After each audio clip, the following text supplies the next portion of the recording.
In March 1964, Automobili Lamborghini was still in its infancy.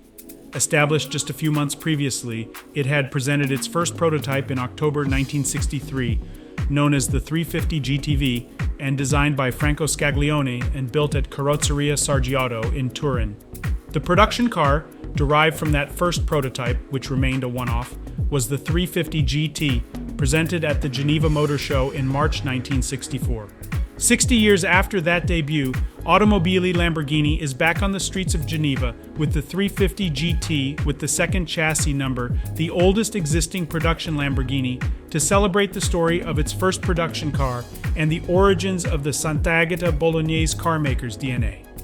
Automobili Lamborghini's commercial story started on its stand at the 1964 Geneva Motor Show with the public presentation of the 350 GT.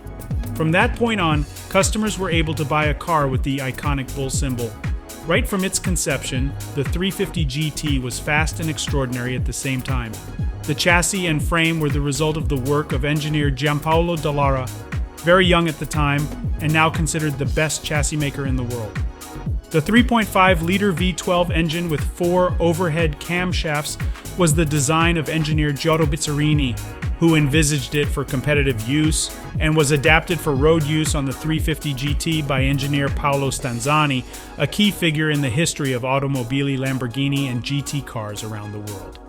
The aluminum bodywork design and its production was carried out by Carrozzeria Touring in Milan, which in the early 1960s was considered the absolute best, able to deliver sports cars with a luxury finish. The first production model made by Lamborghini was an immediate hit and caught the attention of much of the media present in Geneva at the time.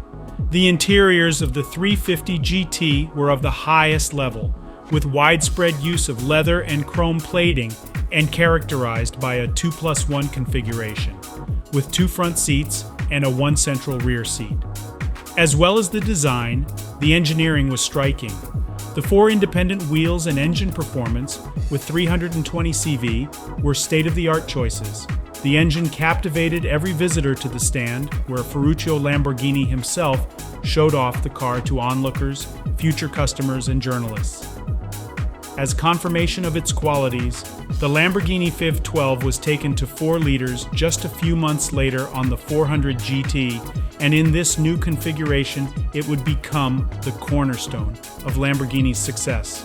For the next 40 years, the same geometry would be used in various positions and variations, and would become one of the key symbols of Lamborghini's DNA. Indeed, this engine would be used in a front longitudinal position on the 400 GT, Islero, Jarama, Espada, and LM002, in a rear transverse position on the Miura, and in a rear longitudinal position on the Countach and Diablo.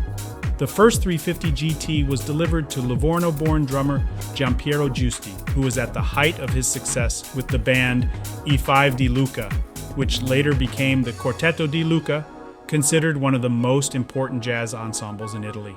This marked the beginning of a close relationship between Lamborghini and the entertainment world, in which many actors and musical performers became passionate customers of the company.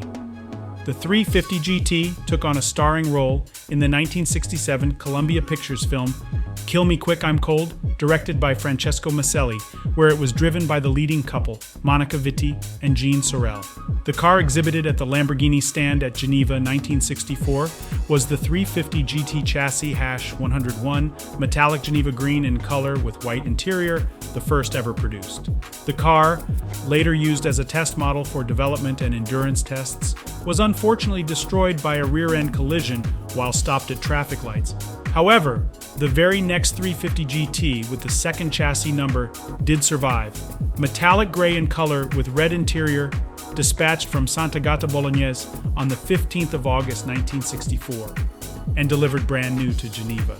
The very same car is now the oldest existing Lamborghini production car, perfectly restored and certified by Lamborghini Polo Storico. This year, the Sant'Agata Bolognese carmaker wanted to celebrate its story, bringing it back to life and in top form on the streets of Geneva, the city where it was first delivered and presented 6 decades years ago.